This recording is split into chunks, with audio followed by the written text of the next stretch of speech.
Late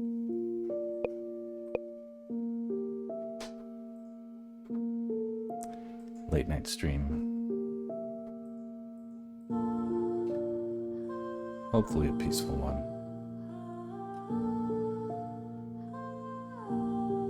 And I, of course, love the visitors, but sometimes it's nice to, what the fuck? Okay. Nothing's nice anymore. Everything is messed up. Come on.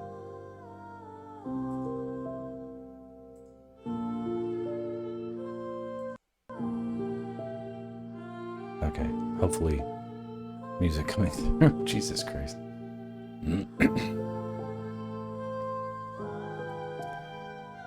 Weird day of technical shit. Okay, here's some progress.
Here's the rough sketch.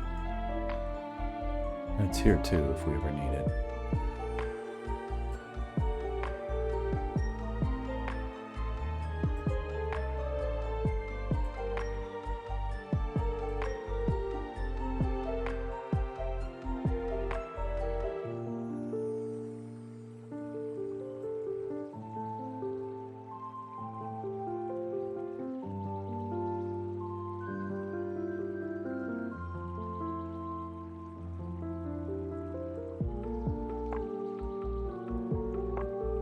Interesting.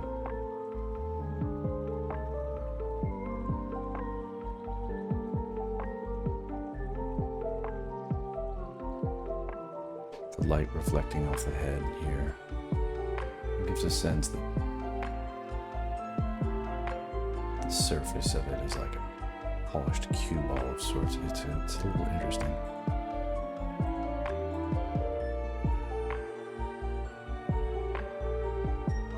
It's going to be really challenging. Okay, so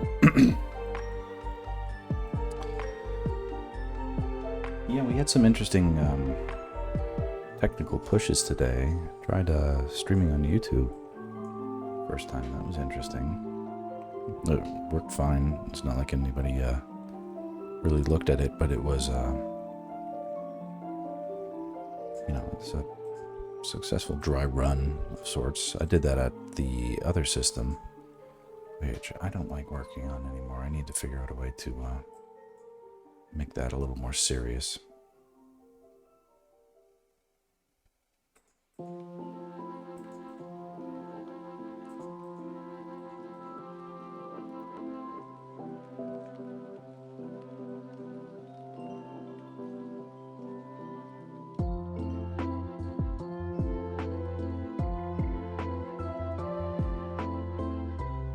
It's interesting. I, tried it out.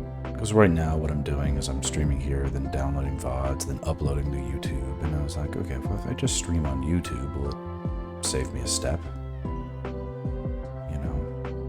Is that better? And that's interesting. It appeared that it worked out fine, but then it was... the download option wasn't available to me. I'm not really sure why. Maybe there's a good reason, but it didn't quite say what it was, so I'll try it a few more times, but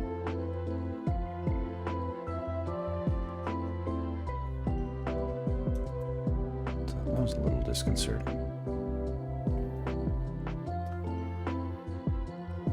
If I use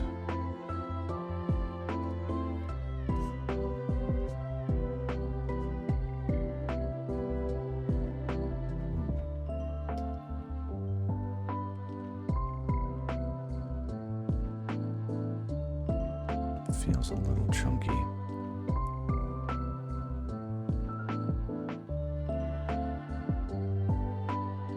Is everything turned off?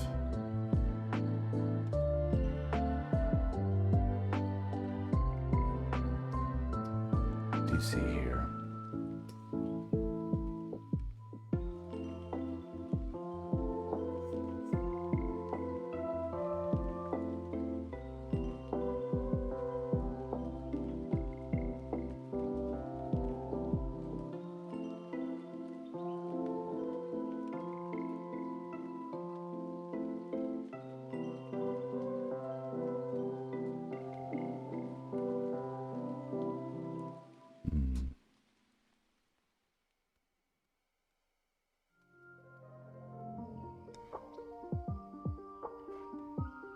If I do that and then I blur it, what will happen?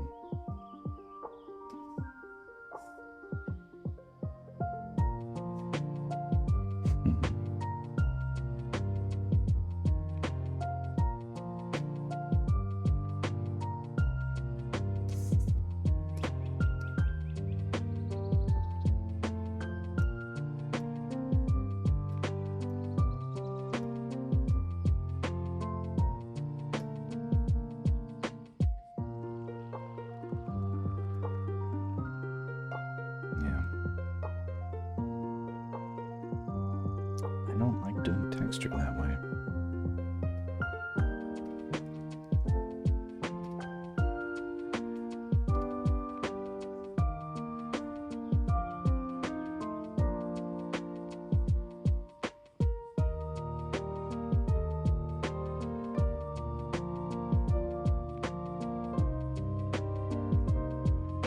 This also feels a little chunky. Why is that?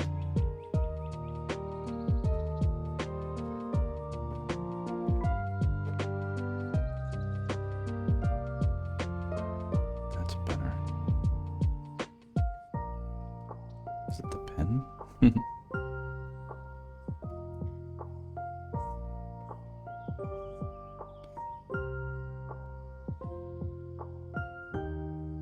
Still readjust. What is happening here? What brush is this?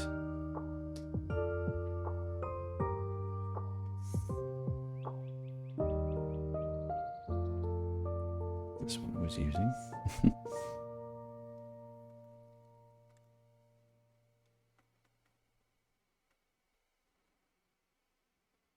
Like it's blending too much.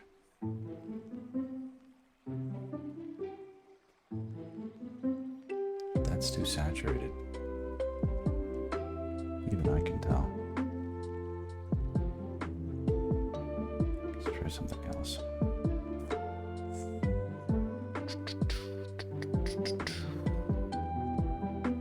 We're not in a hurry. Everyone's asleep.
It's the color of sand.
Similarly to how the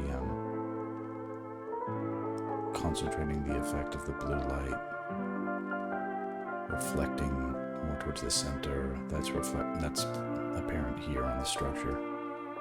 That needs to be consistent as well on the sand. I'm not going everywhere on the sand.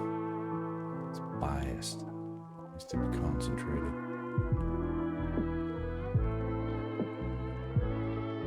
The center of the composition.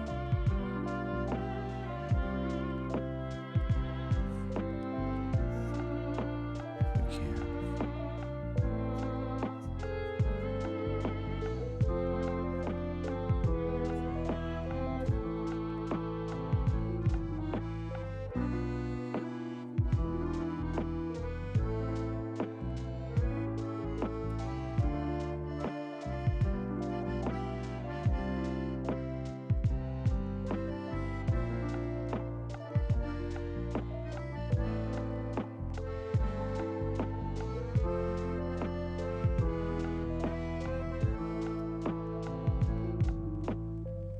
Soon we'll be introducing the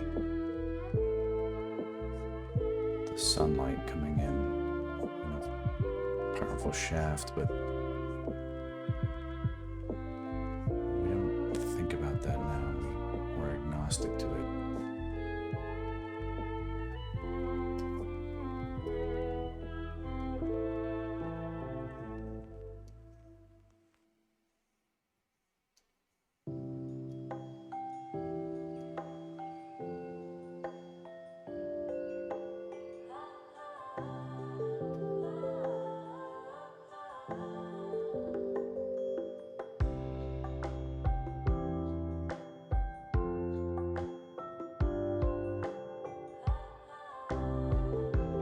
Right now I'm looking at the OBS thumbnail, the broadcast. It's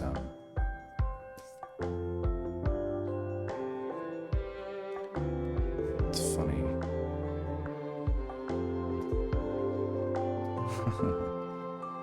If you've ever been to an art class, you'll the good painters will stand like a good 5 or 6 or 10 feet back from their painting. The farther they stand back, the better the painter. They'll get as much distance as they can find between themselves and the painting, and then squint at it so they can barely see it.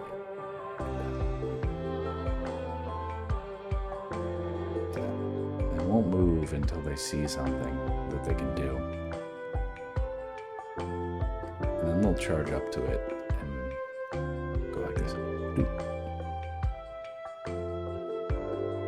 And then they go back to 10 or 12 feet away to assess what they've just done. Plot their next move.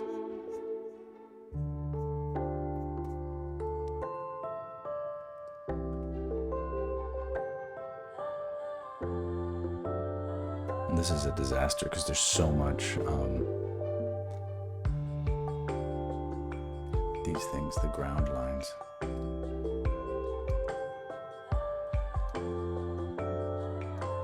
They're killing me. There we go.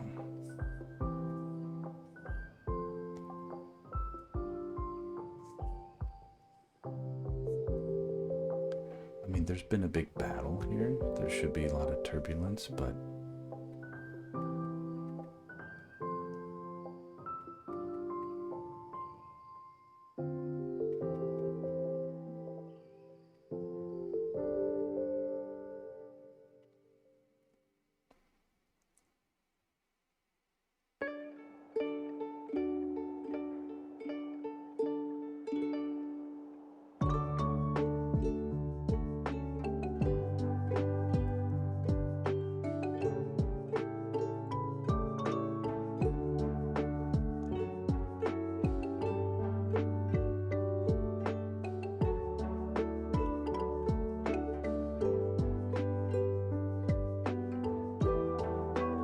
we'll save.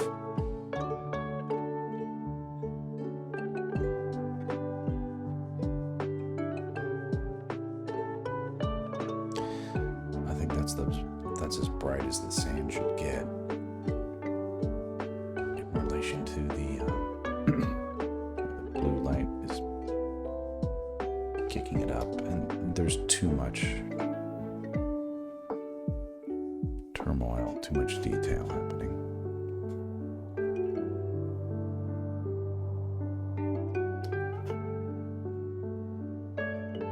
We need to bite into it a bit.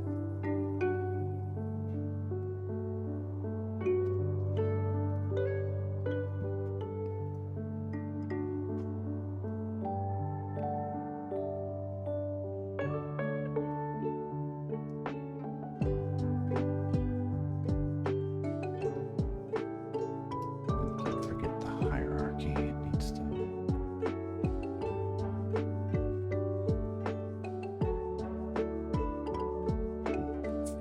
We're going all realism. We are subscribers to the power of composition. Hi, Uchi. I'm good. How are you? It's almost Thanksgiving.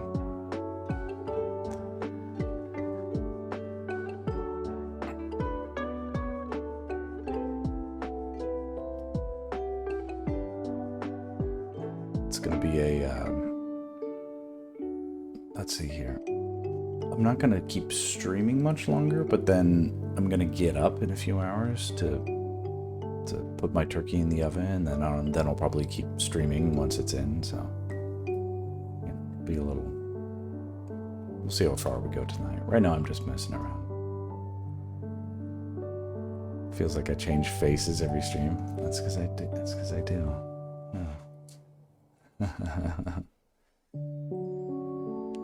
Because the camera demands it. This is my real face. The other camera that's on my other system is that's a bad webcam. This camera is on a pretty cool iPad, and it's not necessarily everybody's cup of tea, but good camera on that device. Probably better than any webcam I could buy, especially given the low light stuff that I'm putting on. And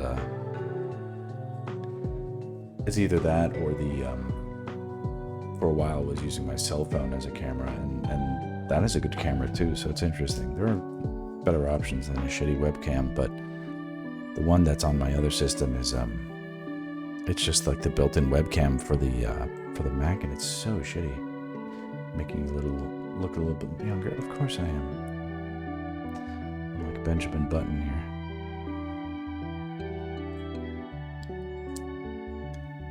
The other day, yeah, I was buying wine for the Thanksgiving, and I got carded. It's pretty crazy. I'm 42, so that's like twice the legal drinking age.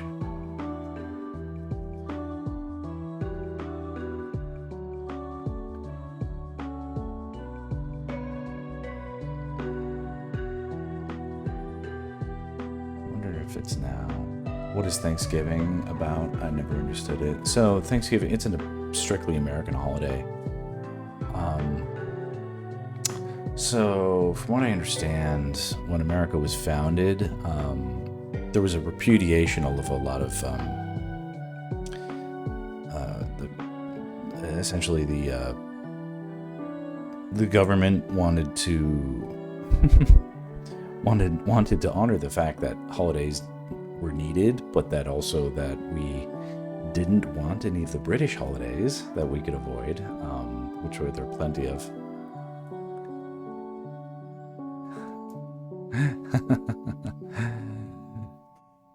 Yeah, no, I was like, the person was like, I have to ask for your ID, and I was like, well, bless you. Here it is. It was a moment of triumph. I was like, yes. She asked for my ID, and waves of pleasure washed over me.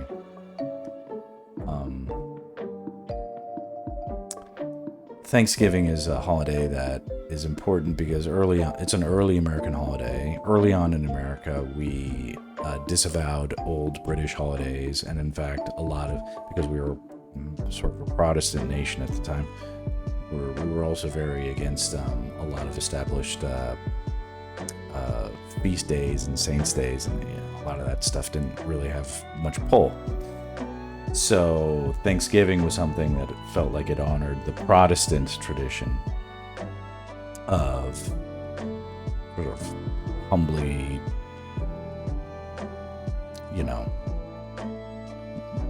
honoring what little you had at the time. There was a time they wanted to sell more turkeys. That's exactly right. The turkey is it's native to despite the country named Turkey, the turkey is a bird native to America. So that also makes sense. Other people can't have turkeys the way that we have turkeys. Turkeys are American the way that, and so is the dodo. If anything, we should be eating dodos, but they were all hunted to extinction, I guess.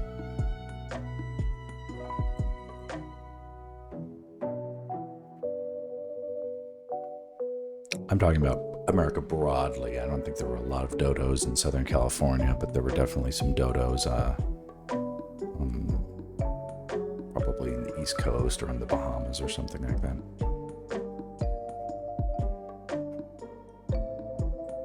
All right, I like the idea of turkeys are native to America, if I'm not mistaken. I'm going to look this up. Are turkeys native to America? Yes, turkeys are native to the Americas, yes, specifically. There are all sorts of Americas, and we have wild turkey in North America and ocellated turkey in the Yucatan, Pennsylvania, and Mexico, which is also America. Native only to the Americas. Now, I'm curious about the dodo. Where did the dodo bird live? The forest of the Mauritius, an island in the Indian Ocean off the eastern coast of Africa. I thought they were in the Americas. That's crazy.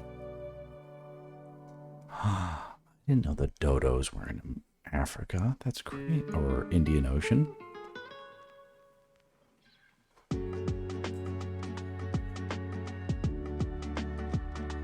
The dodo. The dodo was apparently delicious. That was its sin. Its unforgivable sin was that it was too delicious to stop eating. That's terrible. If ever there was a case. Okay.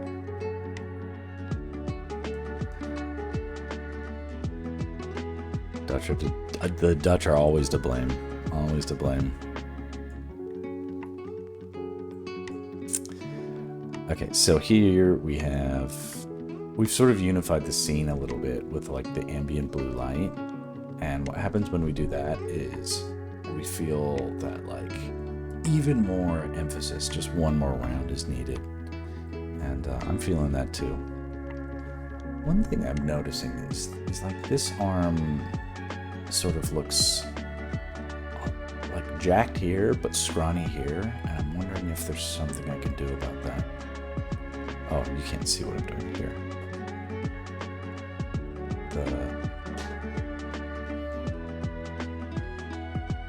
Here. This arm, it's like jacked here and scrawny here. Something must be done.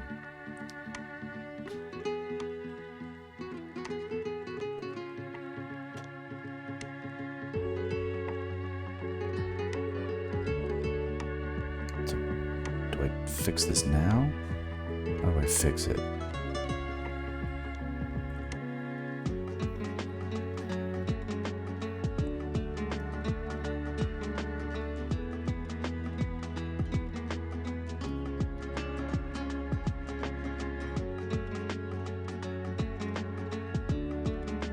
want the hand to feel skinny-ish. The rest of this needs to feel bigger.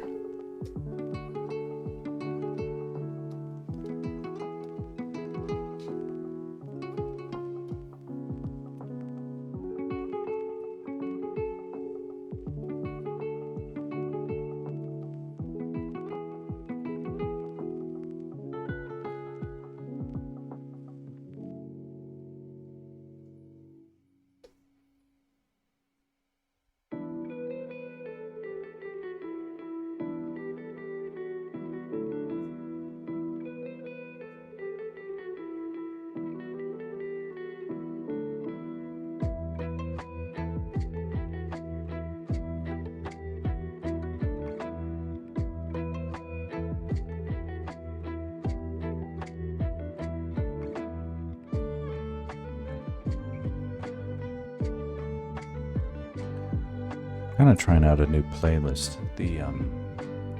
It's still Zelda content, but it is a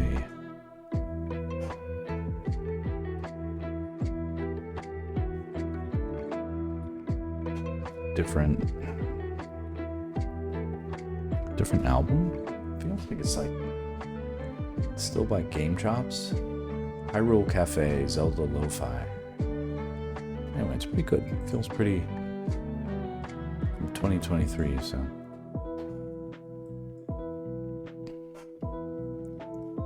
anything that doesn't anger the copyright takedown gods is welcome. Okay, we're gonna do one more pass of like highlighting ambient blue reflections. Where can we just take it up? It's like, how do you season something to perfection, right? Without crossing the line.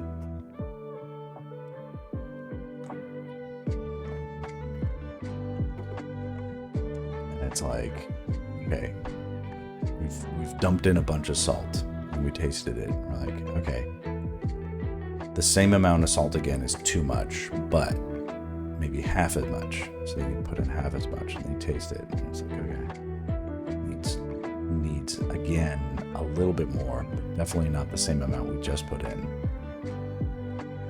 So then you're like, okay, it just needs like a mini pinch. And eventually you're just like rubbing the salt around the rim or something like that of the drawing.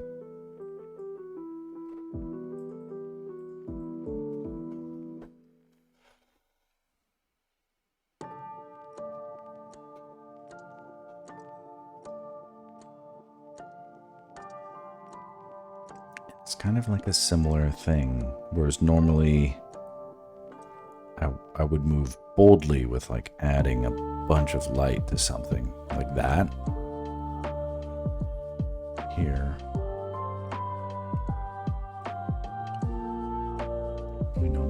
know that we need to think we're pushing that boundary too far, right? If we go too far, let's think a little bit more restrained.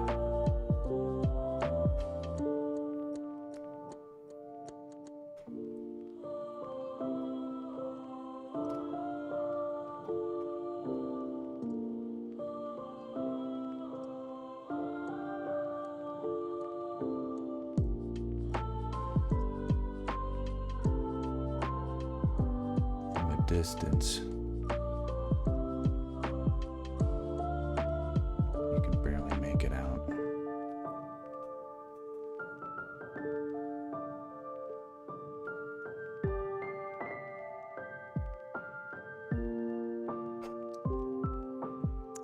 Scorpior says basically what I've been doing on a new personal project I started like 5 days ago. I'm trying to figure out what the fine line is between a little bit more and too much. So I'm not sure if I have the correct perspective myself either.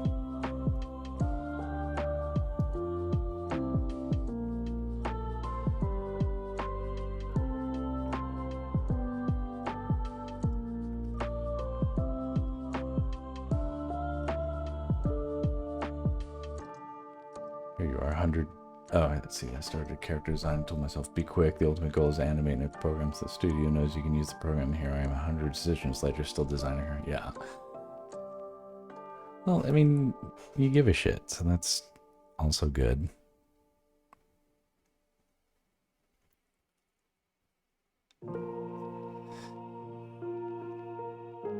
There is definitely such a thing as like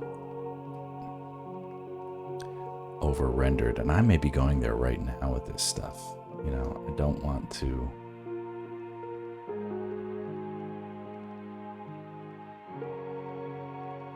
what I just put in there with the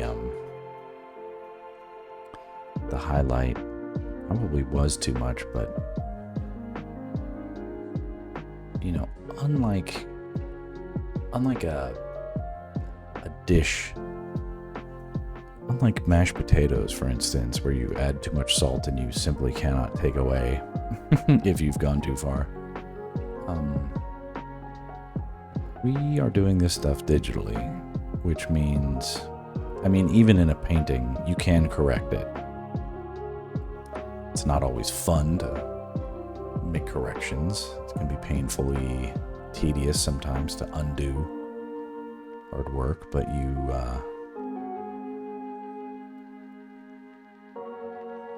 artistic choice is not a life sentence. You can totally undo shit.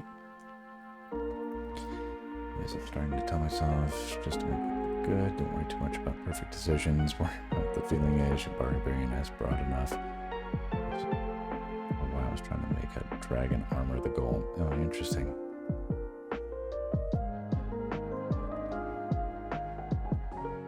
Did undo her hairdo. It was in the way for the past 5 days. Okay, interesting. Yeah.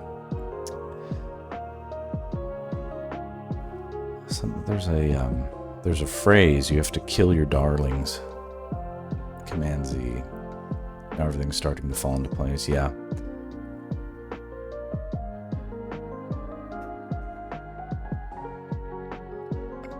It's totally normal. It's like the editing process, you know?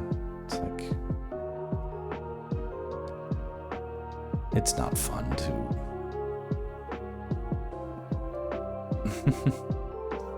like when you imagine stuff, you gotta imagine it without limits, and then you ultimately have to sort of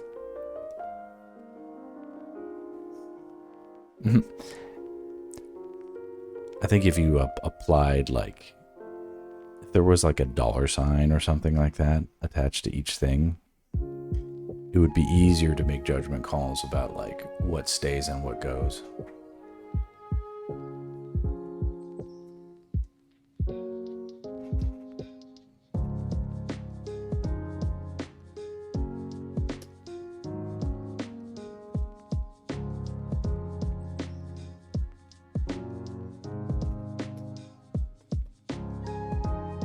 Tiny, tiny,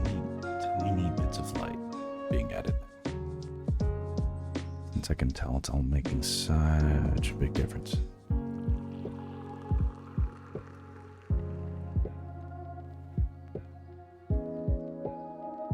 I don't know if you guys caught the top of the stream, but I was talking about how I did an experiment. I did a YouTube stream, and just to, you know, be like, okay, if I ever had to do it this, or like, what would it be like if I did this?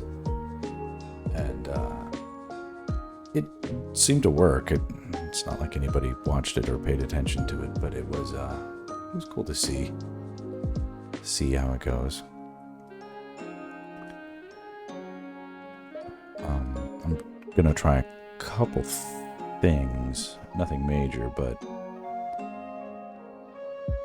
I feel like definitely in the near term, I'm gonna be sticking with the Twitch stuff. It felt appropriate to give it a shot though, because I mean, I had to admit to myself, I'm like, I was watching a lot of YouTube just personally. I'm like, YouTube does streaming. Like, shouldn't I try this out or something like that? So I gave it a shot. It's no big deal, but it was, it did, I'm just trying to view everything at this point like an experiment, right? All right, here we go. Not safe for work. Oh, we don't worry about safe for work. We like to live dangerously here. Oh, this is great. There we go. I'll bring this in here. Okay, there it is. This is not safe. Not safe for work. This is work. This is professional.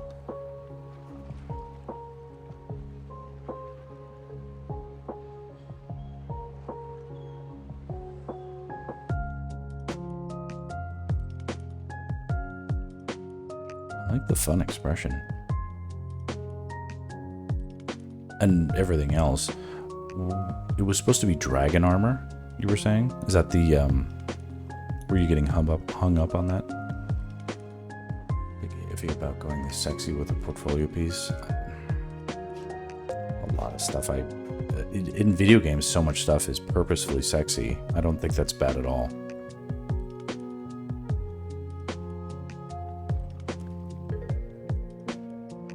More of like a traveler armor.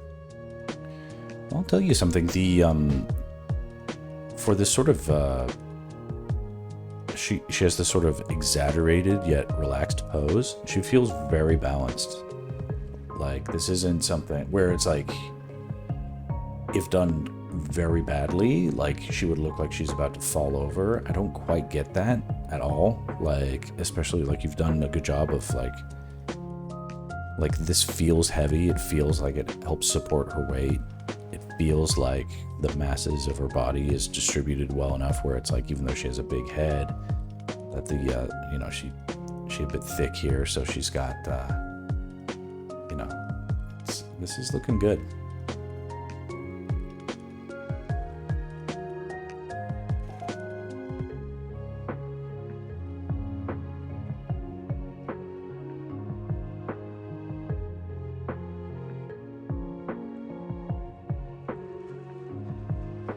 Does the sword here match the scabbard here? I'm just gonna pick it apart. No, I'm just kidding.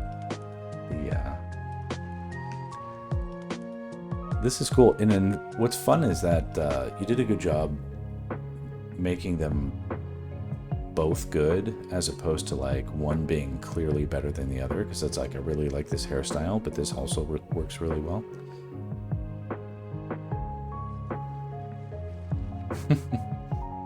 Yeah, well, the scabbard is like the last thing you should touch. You have an interesting process. Like you're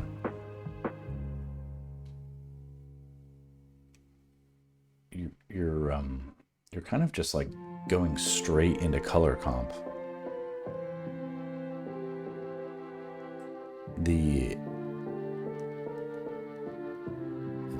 Like from what I've seen of your stuff, you don't tend to like do much like line and then fill and then, you know, the kind of stuff that I'm doing.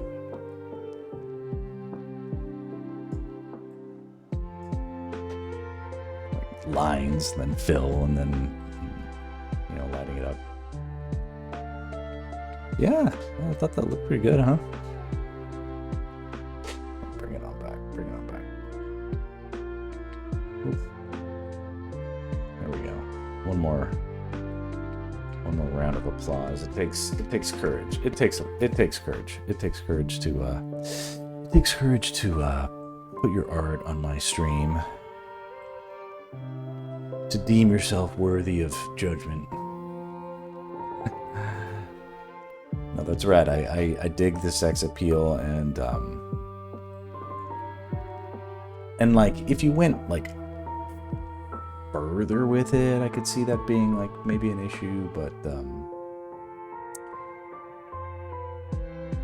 oh, here's one thing and this is something I always like do, and this I would say this to anybody, including myself. Now, it's a little tricky because you have their legs on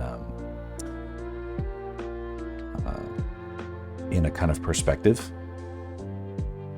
but assuming that they're standing on like a flat plane and we're just looking at it like in a sort of perspective, like a human perspective, it's just tricky. Right now it's all very even with like the shoulders and the chest and the hips and the knees. It's all very even, and it's pretty like, I'm not gonna see any issue with the way you've got it all balanced out. But sometimes it's more interesting to have, like, you know, if this shoulder is a little higher, then make this hip a little lower, like a little bit of a lean. I'm not sure if it's needed, but don't try it. But what can happen? So what can happen? This is the thing I actually want to point out, is when you refine, don't end up in a situation where you've got like the shoulder on this side higher and the hip on this side higher. Sometimes when you refine stuff, like, you can just do it automatically, and you could lose perspective that way. You know, just the same way that, like, you've got perspective here where these knees and these hips and these the tips of the toes, they're sort of like, they're in perspective, right? Don't lose that as you're going through. If you want it to be even, keep it even. If you want it to be a little bit more gestural and angled, then be decisive about that. It can happen when everything is even like this, that you can accidentally sort of straddle too much with your perspectives and the postures, where you're like, oh, it's like, you can. She does look like a figurine. Like, what Scroll Reaper, you've been looking at this like up close for far too long, but check this out. Like, if you just shrink it down, like, it looks like finished pixel art, you know? Your stuff is good. You know, these boobs need more highlights. It's always the case. You know, they're getting a little lost. You know, but this, when it reads well in a thumbnail, it's interesting, the information you're adding.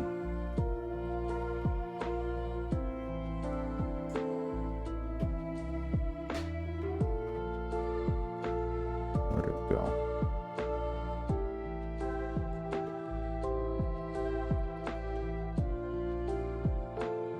Kind of did this last time.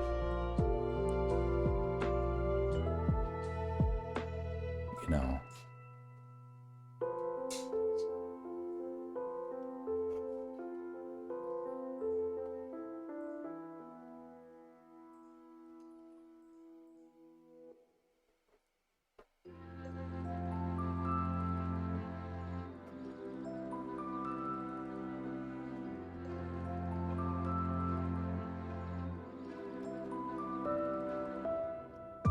A little dodge and burn, you know.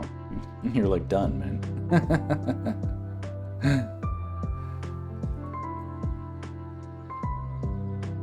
It's like from all the way back here, it looks good. You know what I mean?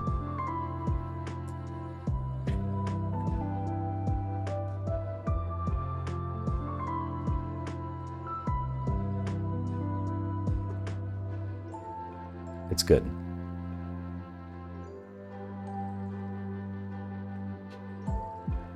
Thanks for sharing. I appreciate the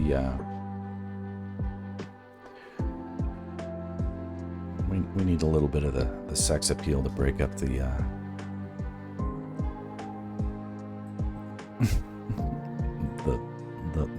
the dominance of Link.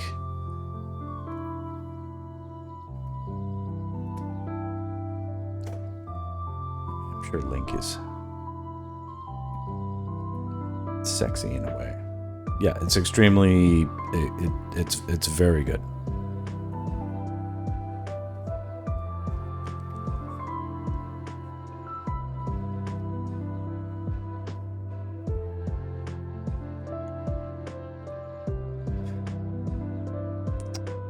I really like how your stuff looks like your stuff.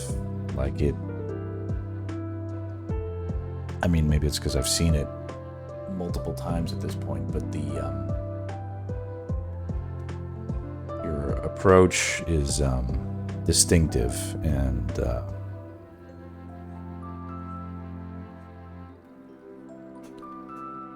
keep going, man. Keep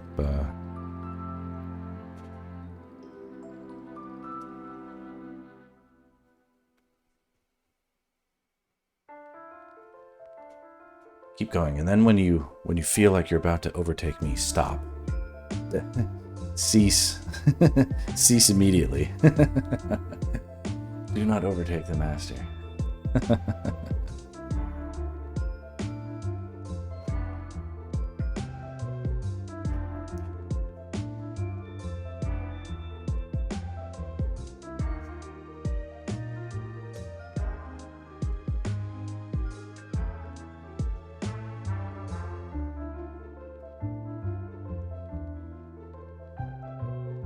Just trying to think here about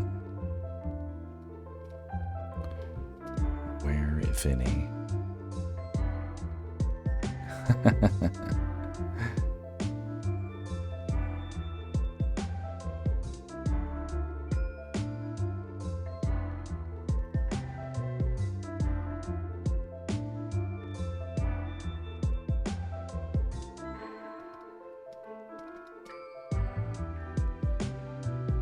Uchi, what are you talking about without color? Did you are you talking about Scroll Reaper's art or something else? Because this is no masterpiece, what I'm looking at.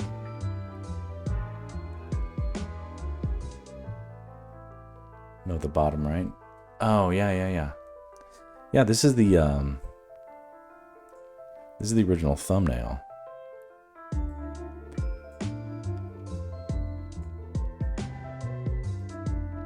I sketched this out. So this is, you can tell Link's pose is different. I still like this pose because it's kind of got this like badass Rambo kind of vibe. But there are some conventions of presentation. Basically, this is not the presentation angle of an archer, right? It looks like a dream. Yeah, it I remember. Yeah, he's sort of got it like a gat. He's about to bust a cap in the Manhandla. But the yeah, it should be like a dream, more of a nightmare, yeah.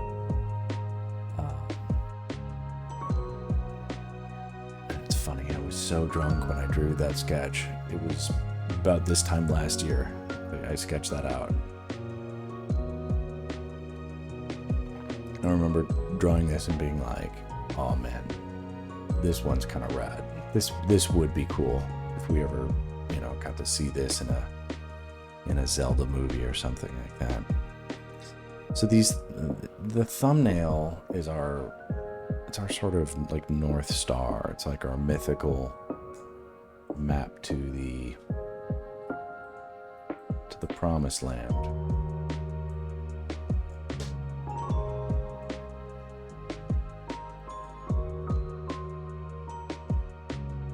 We've changed Link's pose. It would be a cool scene. There's I hold a candle for the idea that the upcoming Zelda movie could have... they'll never do it, but, you know, what if it felt like it could be... Like, did you guys ever see Willow? Did you see the movie Willow? Art director Max. Ugh. I know too many art directors for that to be, that's not my goal. But the, production designer. How about that? How about that? Okay, so not the remade Willow with all the, politics, but the original Willow from... with like Val Kilmer and stuff. This one. Willow Eborsisk. Eborsisk. There we go. Look at this fucking shit. Okay.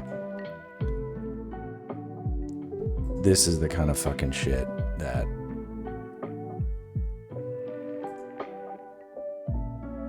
you know, they were making real... This was like the two-headed dragon from the Willow movie. They like breathe fire and like eat people and shit. I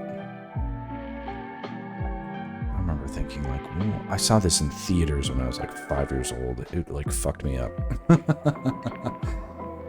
It's like creepy shit.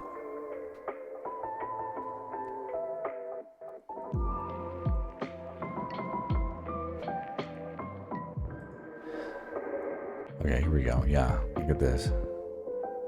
You know, but this was a golden age. That's a trauma memory for me. Yeah, you know, these were like stop motion effects, practical effects, miniatures, and stuff like that. All sorts of like crazy. This was one of those like George Lucas films too. So it was like after Star Wars, he was messing around with stuff like this. Kind of crazy.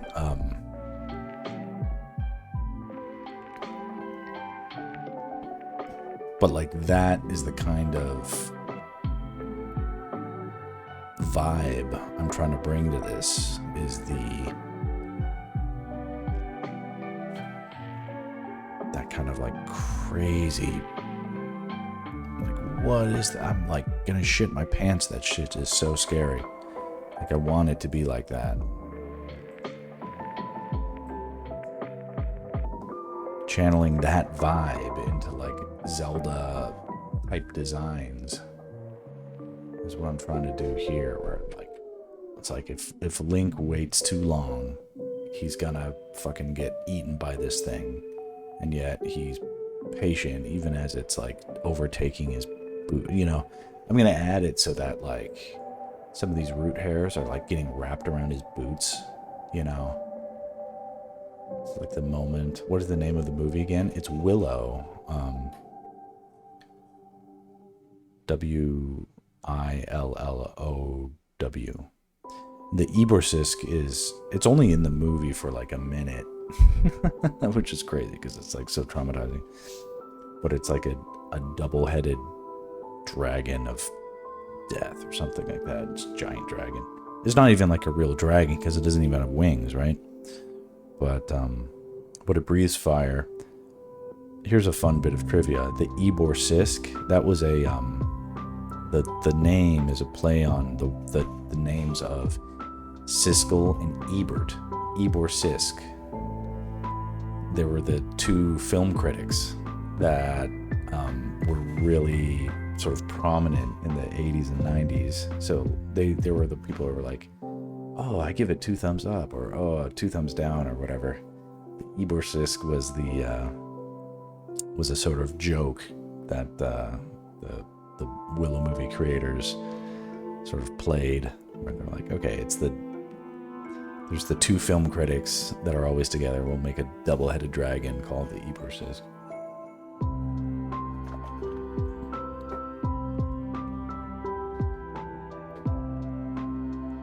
Just fun to see.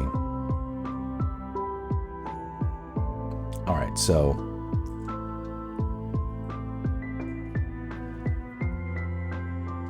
wonder how they reviewed it. They probably gave it. I mean, I remember them kind of being a little Siskel and Ebert Willow. Let's see here.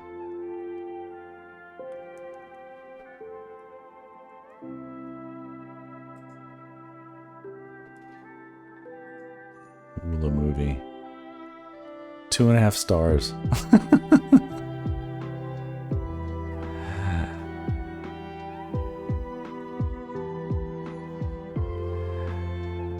Yeah, Willow was amazing.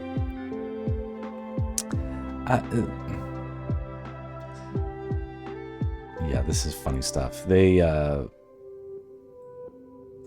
Willow is not an amazing movie, but you have to compare it to like where film went, further and further into what feels like forgettable dregs of crap.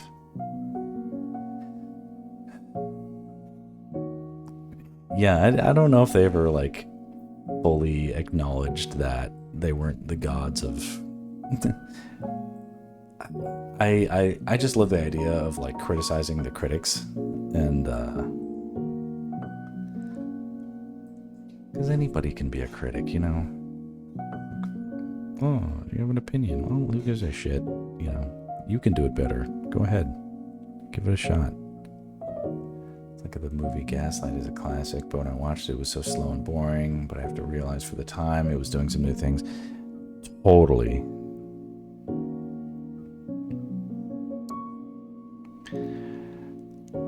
There's nothing like if Pulp Fiction came out today, no one would bat an eye. Like, it's not, it was all about what was happening at the time and how it felt like something had changed in cinema as a result of it. The same thing with almost every Kevin Smith movie, like Clerks or whatever. Like, Clerks is a sort of an objectively, like, an extremely mediocre movie, yet it was so influential at the time. Sort of like defining a Gen X experience.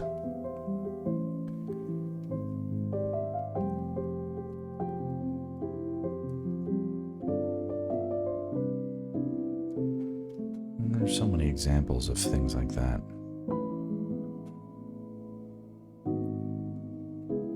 I've never seen Gaslight myself. There are many films that, you try to watch them and they can be difficult.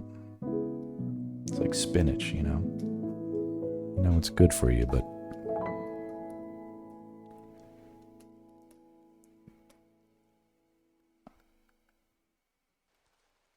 it's too much highlight.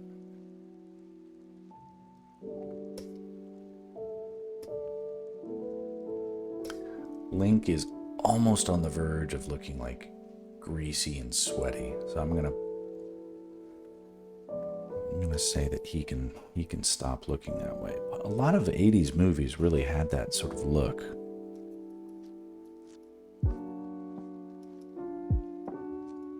Or like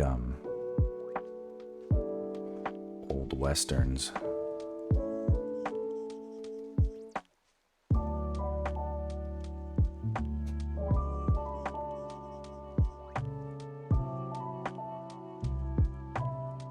It's like I get that it's like hot, sweaty, you know, Wild West or whatever, but like you are really sweaty, really dirty looking.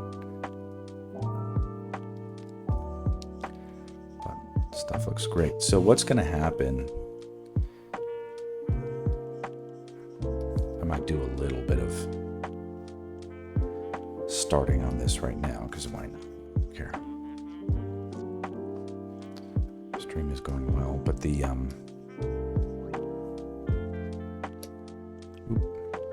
I mean, like, Link is tense here. He is in a battle. He's been running around and doing stuff. It makes sense. He might have a little bit of like sweat on his body, you know, a little bit of moisture.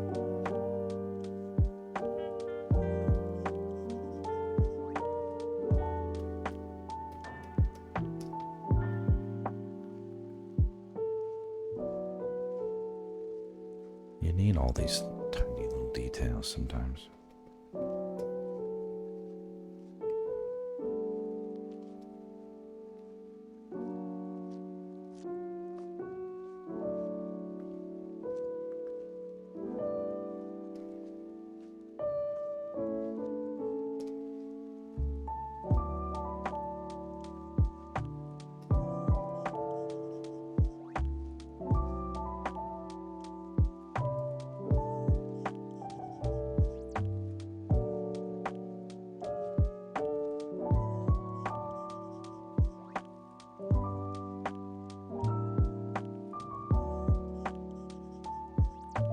It's definitely a mistake to like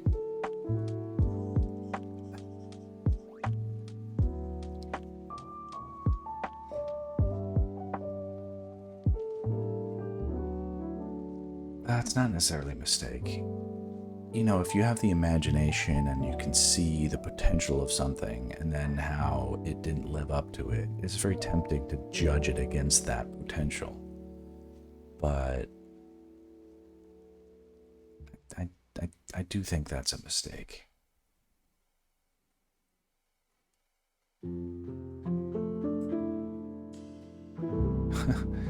Imagine being a critic and being like, this movie's not bad, but it's not as good as this other movie that was better. It's like, homie, that's like not fair, you know?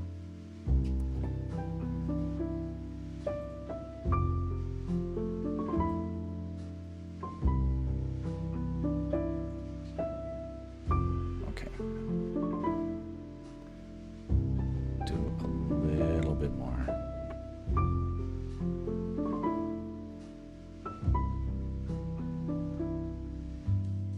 One thing I've been kind of curious about is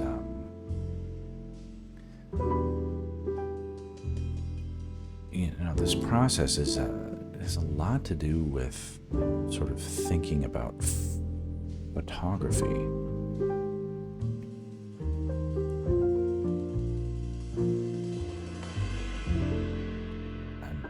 Kind of like cinematography. I guess a cinematographer is a few cinemas like that will get cult following after a decade and become mainstream. Yeah.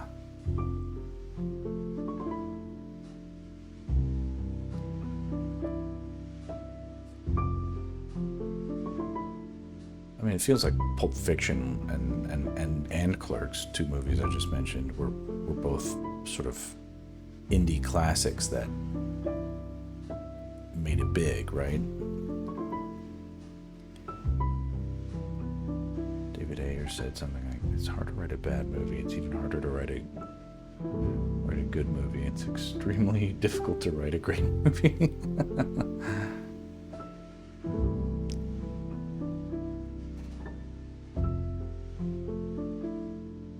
I wonder, you know.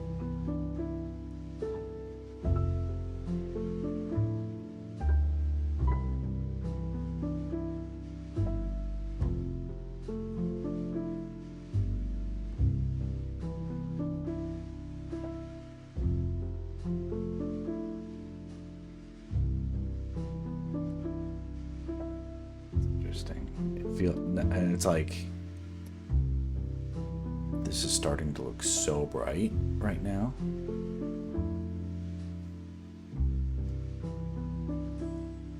But I like seeing these details here in the blue. It's interesting. Easy for me to pick apart a movie or show and notice what I think can be improved, but the moment I'm sitting in front of a blank paper, the reality sets in totally. And then imagine, like, you're like, yeah, you only have, like,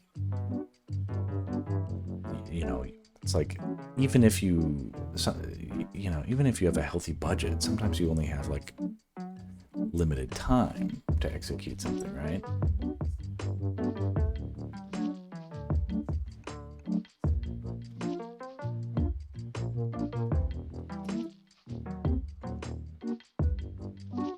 True, same with cooking or any sort of form of skill, yeah.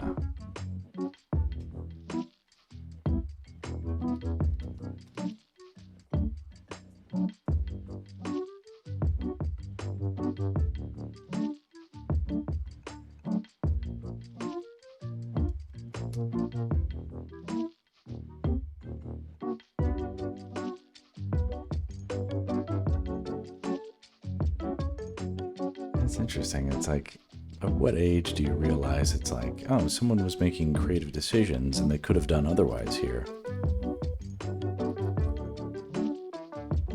I wonder what I would have done differently or whatever. I have an idea for a manga, but that has to wait for now. I kind of have a silly idea for a manga. It's not a serious idea. It's sort of like one of those non-serious mangas. I'll talk about it on another one. It's nothing revolutionary. It's like one of those, like, chick with big boobs mangas, you know? Nothing serious. Nothing amazing. Like, and you have to imagine, it's like, I grew up, like, being I was early exposed to Miyazaki films. For whatever reason, my dad had a, can you give the basic concept? So it's, the base concept, so this is purposely, like, absurd. It's actually sort of almost like a spoof on, like, ridiculous harem anime concepts, where, like, if you're familiar with the anime Lum, or is it the character Lum? Urusei Yatsura. I don't know what that translates to, but it's this chick. So this chick as an example of someone who is like, I'm overpowered Mary Sue and I'm in love with a dweeb kind of thing, or her. So it's not her, but thinking about the idea of, like, someone who's, like, super sexy, who is paired with someone who is, like, a total dweeb. So the concept is that I was just trying. So this is like me. I was just trying to think of, like, what is the most absurd.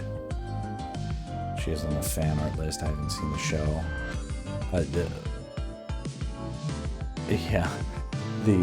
Tell me what the name is if you can think of it. I'm gonna try and think of my plot.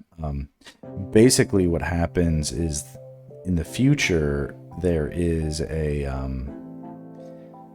It's difficult to. I haven't quite honed in on exactly what happens, but there's some sort of cataclysmic event that happens in the future that is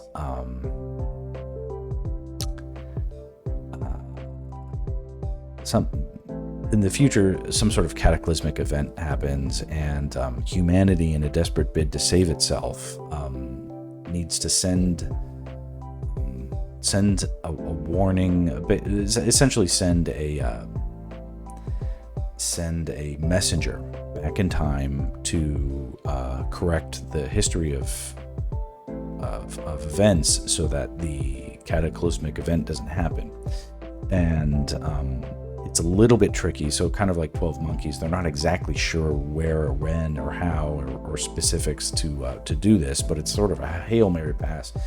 The other thing is that they know that the person that they need to contact is basically like he's just like a normal dweeby guy. In our modern day parlance, this person is like an absolute incel. Like he is like basically will never ever get laid in his life. He's a basement dweller or whatever, and not not capable of much about talking to women. Somehow this person becomes, they know from living in the future that at certain, either this person becomes Hitler or destroys, not Hitler, but like the Hitler of the future. Either they become Hitler of the future or they are pivotal in stopping the Hitler of the future, but they need to get a message to this guy in order to change the course of human events. So they send messenger back in time. Now the problem is that their time machines can only work with like microscopic devices. So basically what they do is they send a microscopic nanocomputer back in time. So imagine basically it's like this tiny speck is sent back in time into an incel's basement bedroom or whatever, and it's programmed to seek out and bond with his DNA, and basically build itself a body based on that. And but what it actually ends up doing is it ends up finding it's trying to hone in on his DNA, but it mistakenly lands on a snotty Kleenex and becomes basically builds a body out of the genetic material of the Kleenex. It is basically she becomes like a booger, like a giant sexy booger. So this is imagine Lum, but like even more big boobed, and she's like translucent green, and because she's made basically of boogers, she can not like boogers, but like she, imagine her like a green translucent T1000 kind of body where she can change her form, and or if she wants to look sexy, she can look sexy. If she wants to change other forms, she can. And it's sort of a little silly, but it's just the idea of like what would be like the craziest, stupidest idea for a manga, and that is sort of it. So and then what happens, I don't know what happens after that. I don't think they fall in love or anything like that. I think she helps him fall in love with someone else. But Ben 10 Goop, basically. Oh, that sounds on the money. I'm not sure what that is. Ben 10 Goop. Ben 10 Goop. Yeah, this looks about right. Yeah, exactly. Like that's the stuff she's made of. But imagine like boobs and like looking hot. But she could become this if she wanted to. So like if like they get stuck in like a locked door, like she can go through the keyhole, like as liquid snot, come out the other side. I don't know. That'll be a fun thing for me to. What does a sexy booger look like? That's something that exists. See, I'm breaking new material because there's no such thing. There's no such thing as a sexy booger. I'm gonna figure out what that looks like.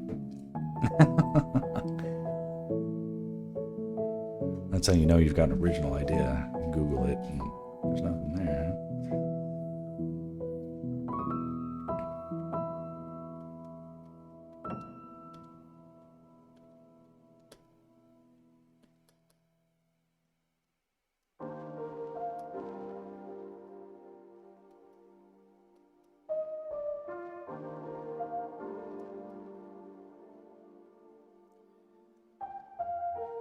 Even just these tiny bits of shit. Sticking to the saliva helps sell the grossness. I used to be going crazy over my search history. Yeah, FBI shows up. They're like, who are you talking to in the future?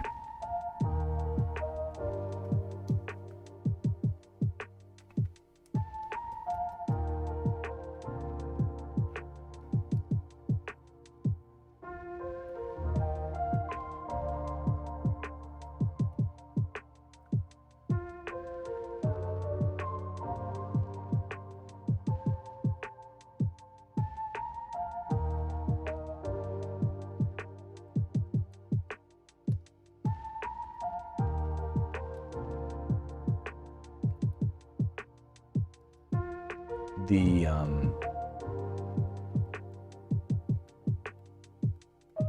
you guys manga fans? Because everywhere, I mean, everybody talks about like Attack on Titan and like Chainsaw Man and stuff like that. I'm sure those are great. I don't watch them, and it's not because I'm skeptical that they're good. I'm pretty sure they're amazing. But did you guys ever see like One Punch? The art is super good. Okay, that's good. The did you ever watch Megazone 23?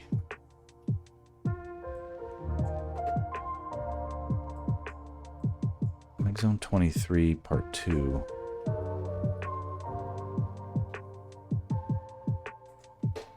Like this is one of the so if you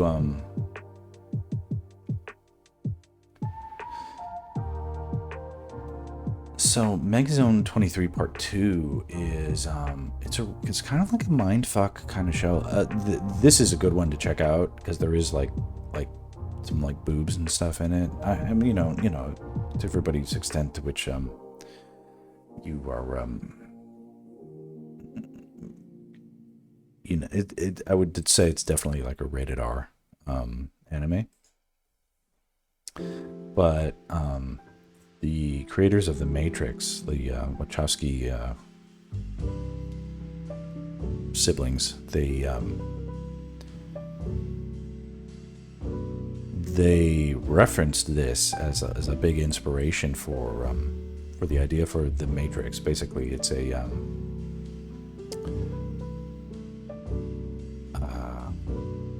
and it's weird because it's like, this is part 2, so there's a part 1, but I've never seen part 1.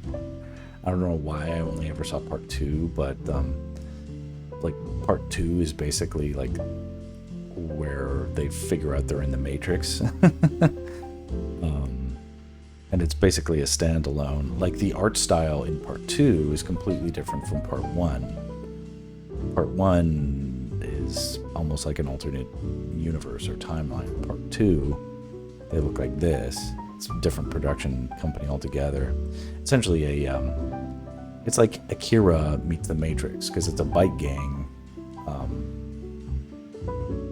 in the future, but the future is sort of like stylized as like 1980s America. So it's weird. And there's this great sex scene, and everybody dies at the end, and you know, or gets saved, you know, depending on how you like it. But a lot of great moments. Character designs are classic, on point. And so another good one is this is just me, you know, lore dumping the Max influences. The Riding Bean is another good one. Is this older than He-Man? I think so. Yeah. It's about the same age as He-Man. Riding Bean is it's in the same universe as Gunsmith Cats. I'm not sure if you've heard of that. That is the definitely the more popular series, but there's, I don't know why it's called riding Bean. I guess the character's name is Bean, but basically he's this like Rambo guy that drives the world's coolest car, and they solve a mystery. And it's like, is it good? Like, no, it's not good, except it's also got some just really awesome moments, you know, that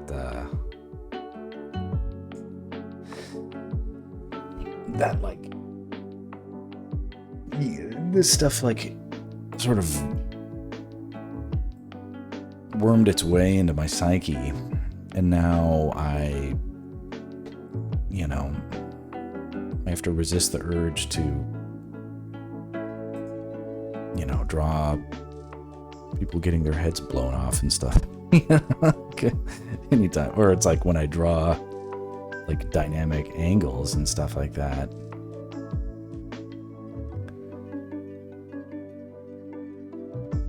Okay, you saw that on YouTube. Yeah,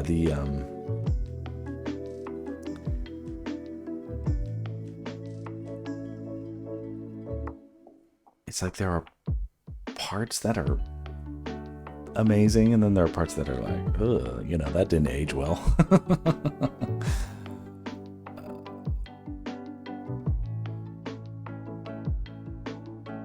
And again, it's another absolutely rated R kind of thing, but I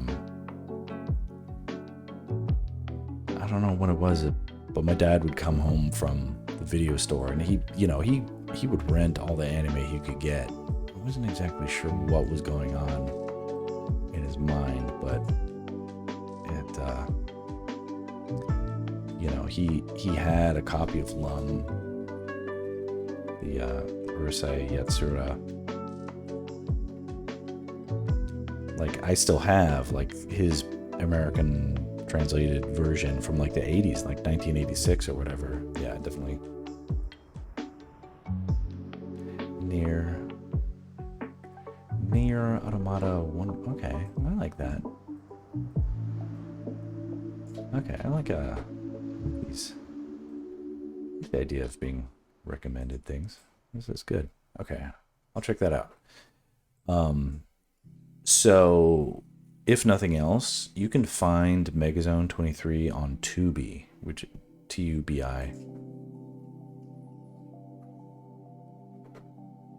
Huh. It's me watching cheaters. Megazone. Here it is. Megazone 23 Part 2. So you can find this on Tubi. Tubi has a lot of like sort of retro, like 80s. It's not like Crunchyroll where it's all the new stuff. You can get the old stuff on Tubi. It's kind of cool. Just something I'd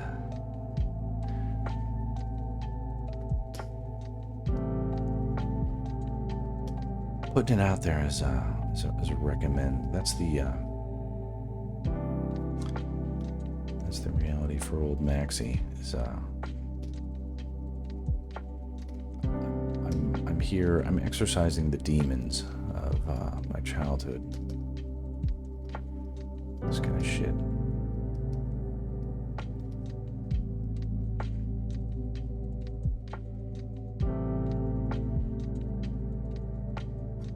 It would also be nice to go through Tubi and just pick something as if it was a blockbuster. Yeah,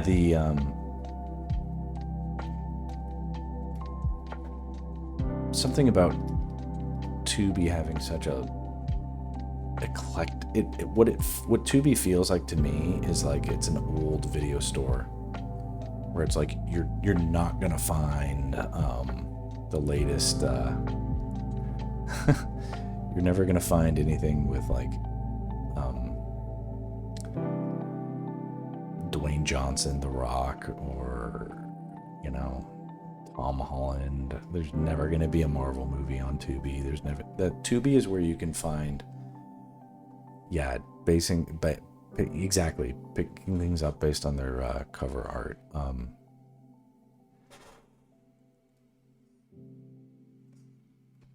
Tubi is where you can find a lot of treasures, because what's funny is like a lot of stuff that came out in it's not like it's a lot of stuff, but there were a lot of things that came out that didn't have clean transitions from,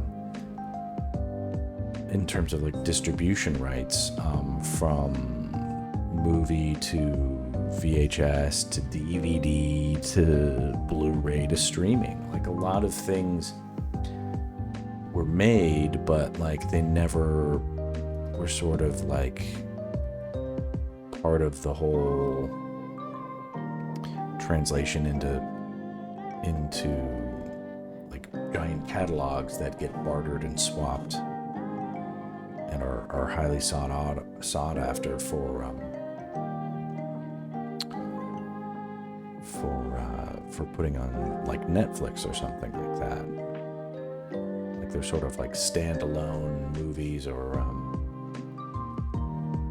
concepts, and a lot of European funded films sort of fall in that category.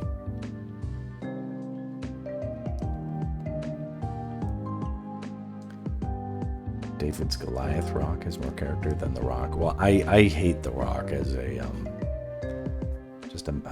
it's not that I hate him, it's just he has overstayed his welcome in terms of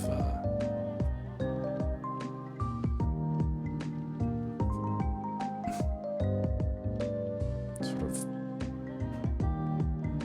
I don't mind him elevating a movie that needs elevating, but if it's a movie that didn't need elevating, his presence is a detraction.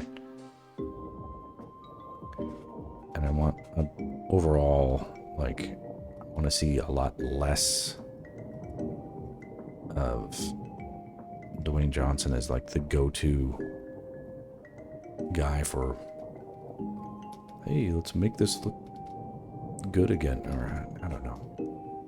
Like, I get he's super buff, like, all that is good, but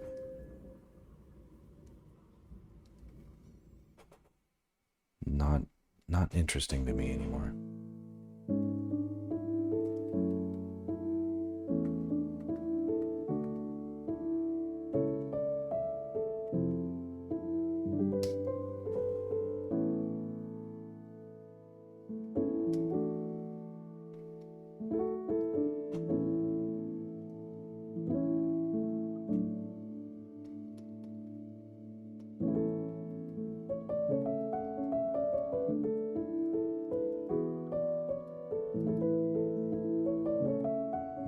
Music playlist that doesn't get flagged on Twitch would be okay with trying it? Sure.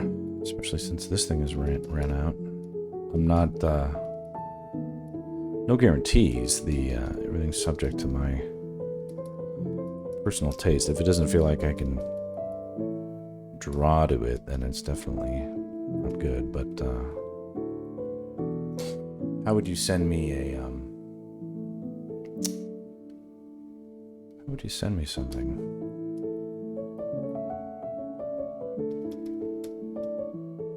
YouTube playlist, okay.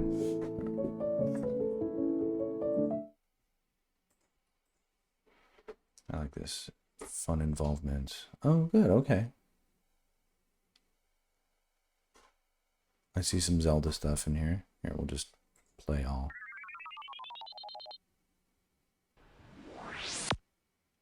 My, cool. Let this roll. Thank you.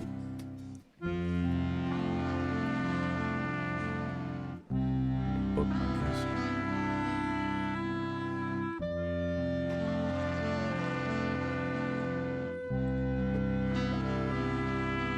Yeah.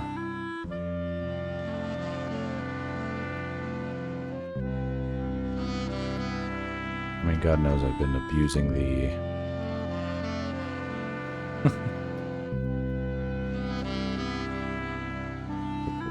poor artists that put their music out there. I'm like, cool, this is mine now. I'm gonna dominate the stream forever.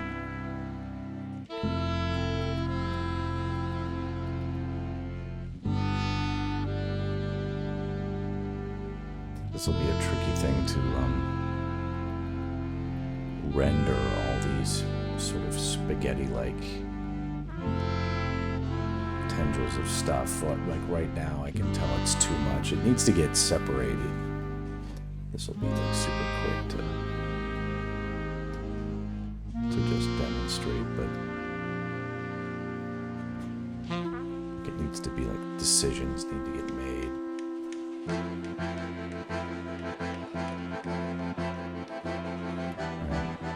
Can't all be. I just want it to be like a mass.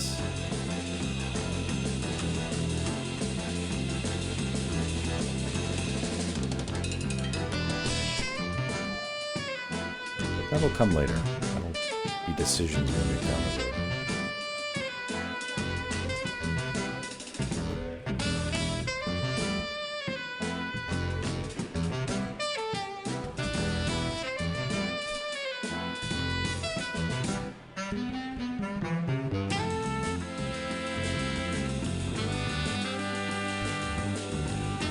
I'm gonna go a couple more minutes and then I'm gonna call it a night for now.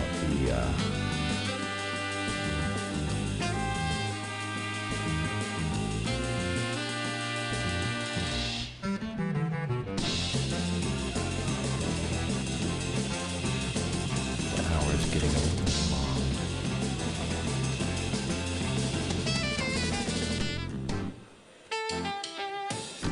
But I'm glad I gave this a fun, quick shot. When I tried to do the, when I did the YouTube stream earlier, I had a bunch of, it was just weird. It felt different. It's funny. I'm sure you can imagine, like you're, I don't know, you like pick up someone else's cell phone and try to make your way around. Everything's in a different spot. That was sort of the way it was when you were when I was doing the YouTube stream.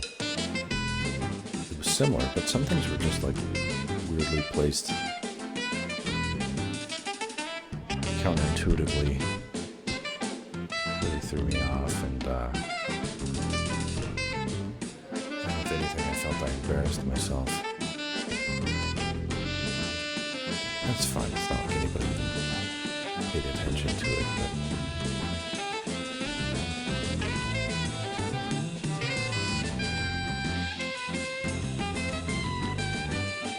I wanted to come back and have a little moment's redemption. Something that felt redeeming.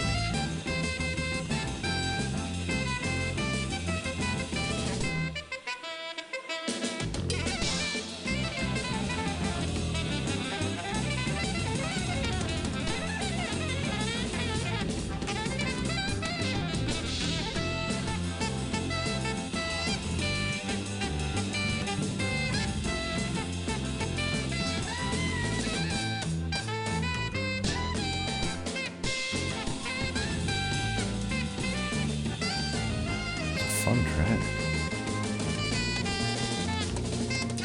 That guy can blow.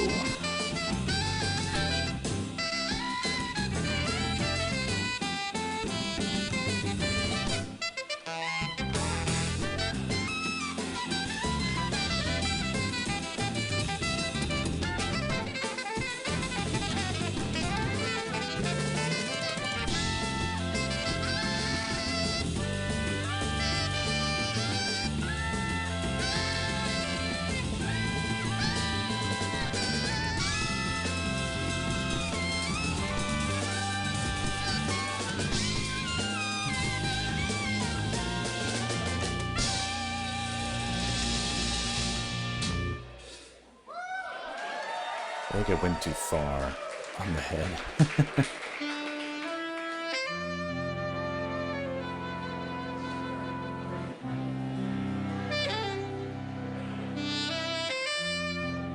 It's tricky. It'll be a fun thing. I mean, there's no chance I went too far to that it can't be corrected, but it's on the the verge of looking like it's glowing.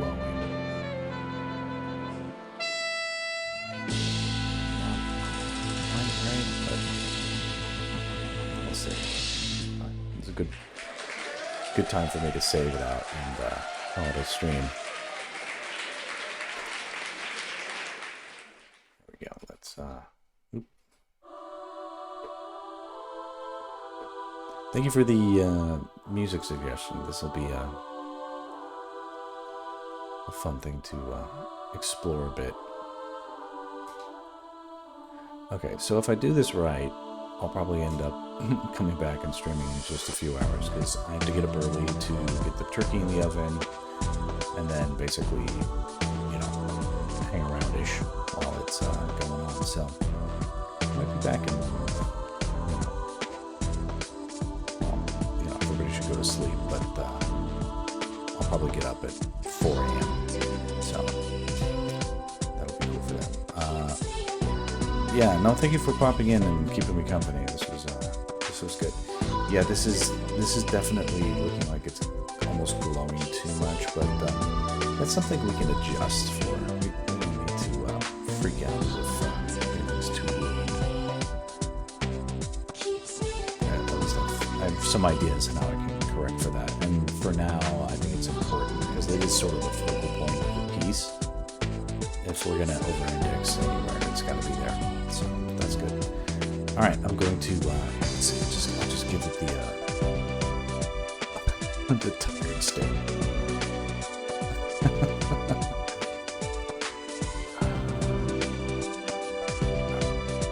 That's good stuff. All right. Thank you so much for joining. Uchi, good night if you're there. Scroll Reaper, thanks again. And I will catch you guys next time. Bye.